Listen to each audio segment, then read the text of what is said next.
Happy Monday, everyone. It's a little windy out here today. Hopefully you can hear me. But I am Semi-Retired Bob. I talk about the carnivore diet, all things related to the carnivore diet, and miscellaneous odds and ends. If you're new to the channel, welcome. What you're watching is you're watching me walk. I know that doesn't sound really exciting, but if you consider 3.5 years ago, I could barely stand for a couple minutes without severe pain, it starts to make just a bit more sense. If you're returning to the channel, welcome back. It means a lot to me that you spend just a few moments of your day with me. I would like to ask everyone to help me out just a little bit. Go ahead and hit that thumbs up button. Drop down in the comments and say, "Hi, Bob." And if you haven't subscribed yet, please consider subscribing. All these things are absolutely free and help me get the word out that it's never too late to change your life.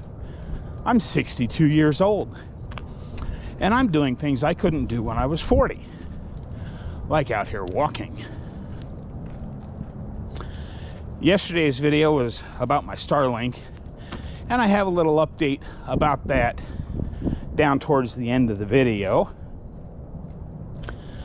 But today, just a very simple topic. We talk about it a lot. That's the why. Why are we doing this? Not just why am I doing carnivore, but why do I keep making YouTube videos when all of the forces out there are trying to squash carnivore channels? And we'll start with that one.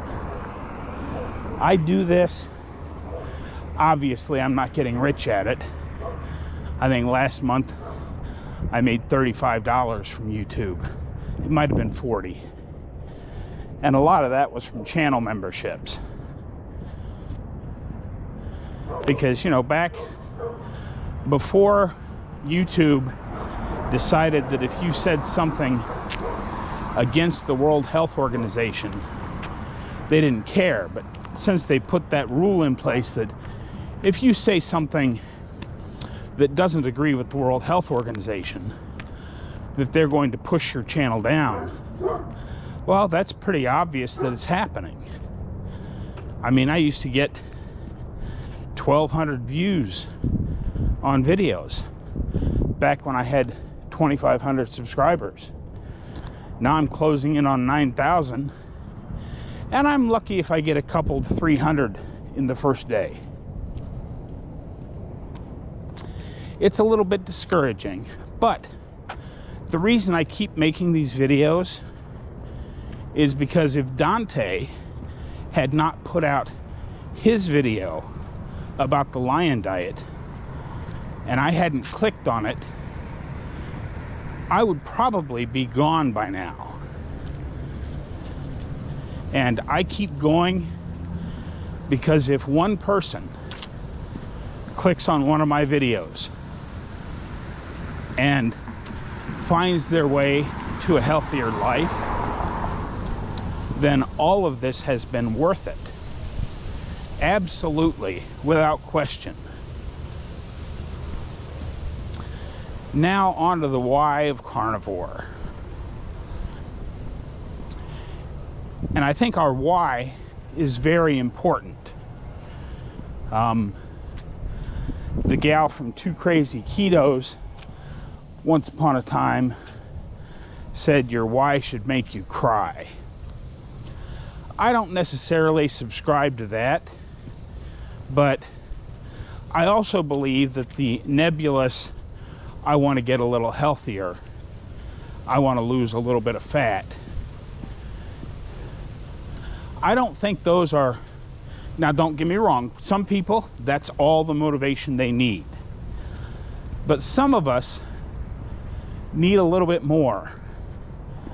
Whether it be, I want to be able to take my dog for a walk, I want to be able to go to the zoo, I want to be able to take my grandkids to the zoo, I want to be able to do this specific thing that you can't currently do. And then when the inevitable temptation arises, you're out with friends and you're at one of your favorite restaurants, you did really well, you just got a meat plate, but now they're all ordering desserts, and you remember, oh yeah, they had a really good pecan pie here. Oh, one little slice of pecan pie won't hurt me. It's at that moment that your why becomes relevant. Ask yourself at that moment, which do I want more? Do I want to be able to take my grandkids to the zoo? Or do I want that piece of pumpkin pie?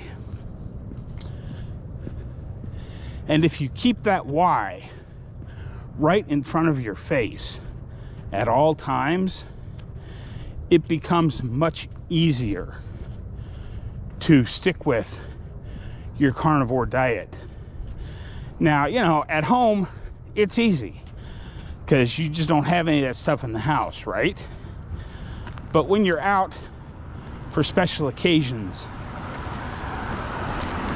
I think that why is very important. Whether you're out with friends or just out running errands or you're at a church function, there are a lot of opportunities for temptation to creep into our lives. And we need to keep that why right in front of us at all times. Now, a quick update on my Starlink. I had a devil of a time getting it to update the software because I hadn't plugged it in about a year. So I got a hold of customer support. The Starlink website actually has a really cool AI customer support thing. And I explained to them that, you know, I've tried multiple times to make this thing update and it just won't do it.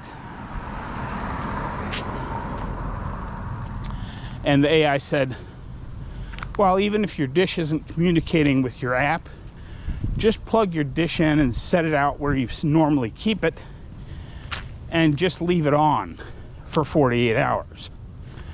And the Starlink's satellites will detect it and send the update. Luckily, I got an update last night because it's supposed to rain this evening. And while the dish is supposed to be waterproof and all that, as I showed you the seals on it yesterday, I'd really rather not test it unless I have to. But this morning, when I powered it up, when I got my phone out and checked on it, it was connected and working. And then when I went to the website where I was getting the message, your dish's software is out of date, it had switched to new software has been downloaded. You're scheduled to reboot at 3 o'clock in the morning local time. But again, that would have caused me to have to leave it out in the rain last night. But I read further down and it said you can push a manual restart on it. So I unplugged it and plugged it back in. And the message just went away from the website.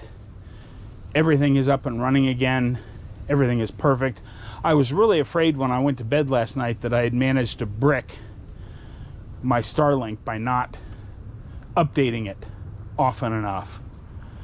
And I'm really glad I didn't do that, because that's $600 I would have had to re-spend. And I don't have an extra $600 right now. So for those of you that have Starlink, if you're having trouble with it because you only plug it in every once in a while, just plug it in and leave it out. And the satellites will eventually take care of you. But don't forget to keep that why right in front of you at all times. Hopefully some of what I said today made sense. Don't forget to get out there, be 1% better. Today, tomorrow, and every day. Have a great day, folks. I'll see you in the next one.